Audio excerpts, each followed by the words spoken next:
State-controlled potato farms. Let's have a look.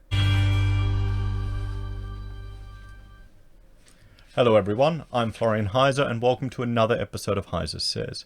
Now this is an older article that a viewer left on a comment on a video I did yesterday, and I thought it would be worth going through because it really is quite shocking to think this has happened in Australia within living memory.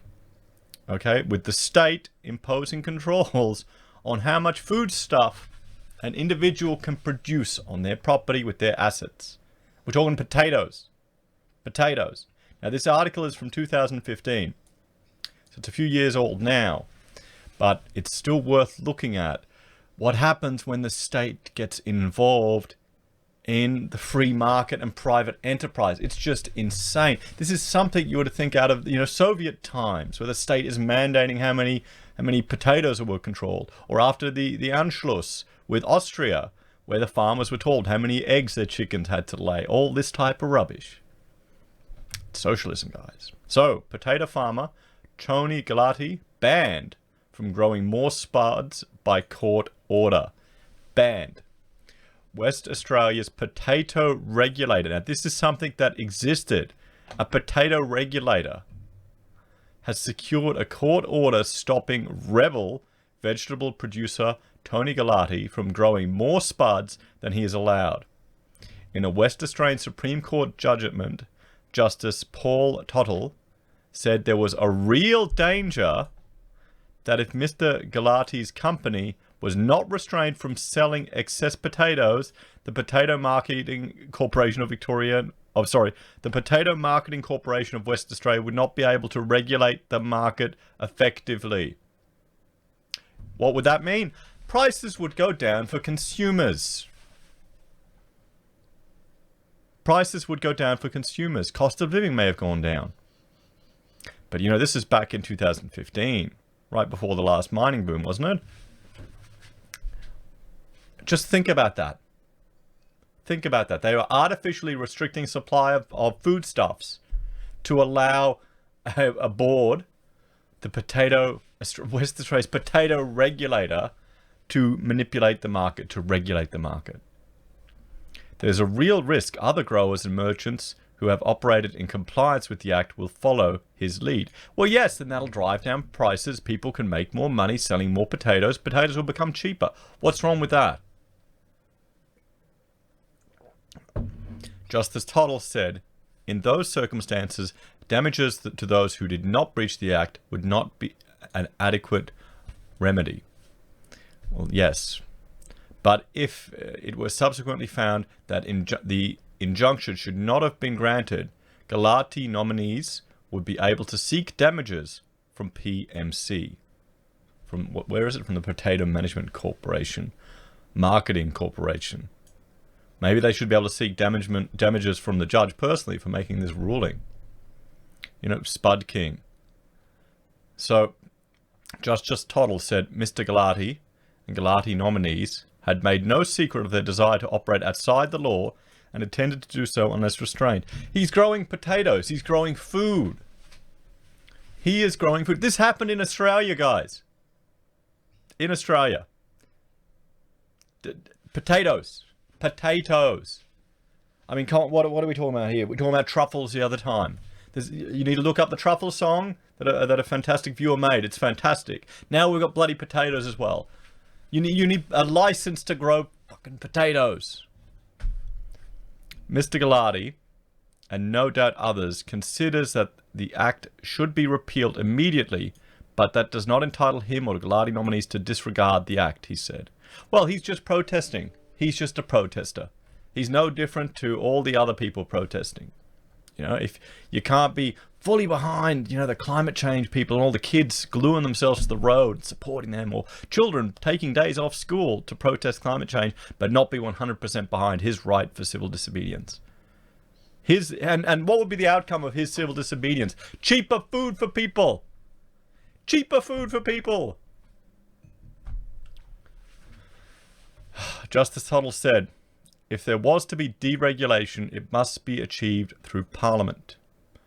WA is the only state that regulates the potato market, with the PMC determining who can grow potatoes, how many can be planted, and what varieties are grown. Does that just seems insane? This is 2015. This was happening. PMC can also search vehicles suspected of carrying more than 50 kilograms of potatoes. They could have searched your vehicles for carrying 50 kilos of potatoes. Potatoes! Thank you for sharing this with me, because I had no idea this was happening. This seems like something from the 40s or the 30s when people were just... Wow. Wow. It's insane. Can you imagine that? PMC, you know, like a cops TV show with a potato patrol looking for your potatoes. Oh, that'd be a great skit. The opposition has previously said the act, which was introduced in 1946, should be repealed and the PMC removed because it stymied productivity and choice for consumers. Mr. Galati says he is not afraid of going to jail. His lawyers argue attempts to control supply and price breach Australia's competition laws. The Australian Competition and Consumer Commission Chairman Rod Sims told AAP earlier this year WA's SPUD rules seemed anachronistic. So let's have a look at, we'll go to, now this organisation doesn't exist, and this is the Wikipedia for it here. The Potato Marketing Corporation of Western Australia was a statutory corporation created by the Government of Western Australia's Marketing of Potatoes Act 1946. It was charged with managing the supply of fresh table potatoes in Western Australia. Central planning. The statutory corporation operated to ensure licensed growers supplied potatoes all year round to the WA market. Yeah, in 1946, when you didn't have the international trade that we had today, you don't have the shipping, you didn't have any of the, you know, advanced ship transportation or container or refrigeration systems as affordable as we have today. Maybe then it might have made sense, but now the corporation, and here we go, was self-funded by revenue from license fees. You needed to get a license to grow potatoes. You needed a potato license. It doesn't receive any financial support from the state government. So they would, you know, imagine all the people employed there. They want to keep their job. You know, they think they're doing something good. Rent seekers they are. They would just be rent seekers, controlling it, and that adds cost to our cost of living right there. Potatoes, 50 kilos, they can search your bloody car, guys, for potatoes. Okay, I have not eaten a potato in about a year. Ever since I've been on this the keto diet, and we went carnivore, not eating potatoes. It still doesn't mean I don't like potatoes. Cover them in butter, you know, it'll keep you alive. 50 kilos, they could search your car, unbelievable. The agency dictates the varieties and volumes in the WA potato market. Just think about that. The statutory marketing body was created in 1946. The PMC had 78 licensed growers on its books in 2014. Only 78. They outputted 50,000 tonnes of potato to the market. In 2004, there were 151 growers. So what happened? It reduced by that much. Further consolidation of growers is expected as the market changes due to technology and market pressures. Over the years, PCM has been involved with disputes with some growers, such as Spud Shed owner Tony Galati, who are calling for the regulatory agency to be scrapped and allow free competition. The WA state government has confirmed it will abolish the agency with 2 years. So it was defunct in 2016.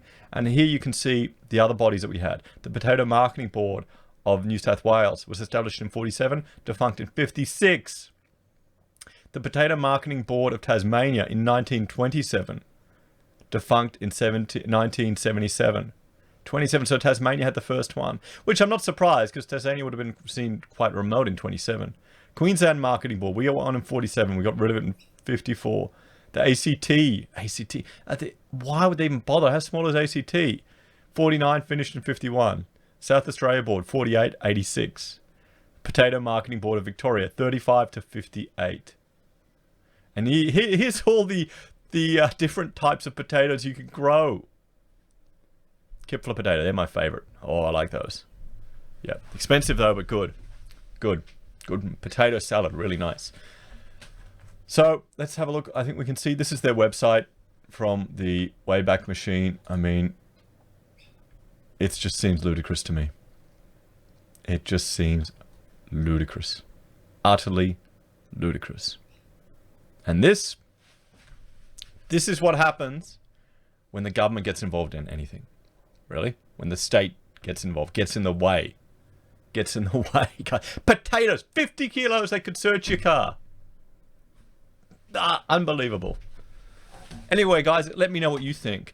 How would you smuggle your contraband potato to Western Australia back in the day? You know, did you hollow out that fuel tank? Don't worry about other illicit drugs. Get those potatoes in there. Break the market. Anyway, like, share, and subscribe. And I'm certain I'll talk about other I mean, this has really upset me, to be honest. It's bloody potatoes. I'll see you later.